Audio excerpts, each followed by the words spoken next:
તો વૈશાખી પૂનમે અંબાજી મંદિરમાં ભક્તોની ભીડ જોવા મળી રહી છે। કામાક્ષી મંદિરમાં દેવીને શાકભાજીનો શણગાર કરવામાં આવ્યો છે। આદિવાસી સમાજના લોકો ઢોલ નગારા સાથે માતાના દર્શને આવ્યા હતા।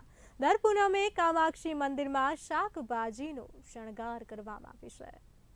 વહેલી સવારથી જ ભક્તોનું ઘોડાપુર મંદિરમાં ઉમટી પડ્યું હતું। વૈશાખી પૂનમે અંબાજી મંદિરમાં ભક્તોની લાંબી કતાર જોવા મળી હતી।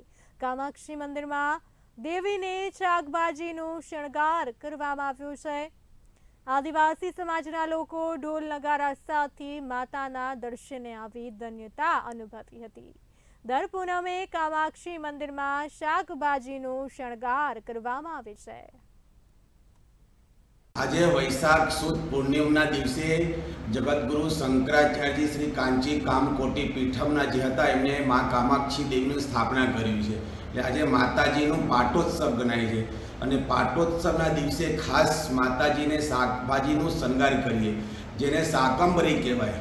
શાકંભરી એટલે શાકનું શણગાર, અંબર એટલે કે વસ્ત્ર।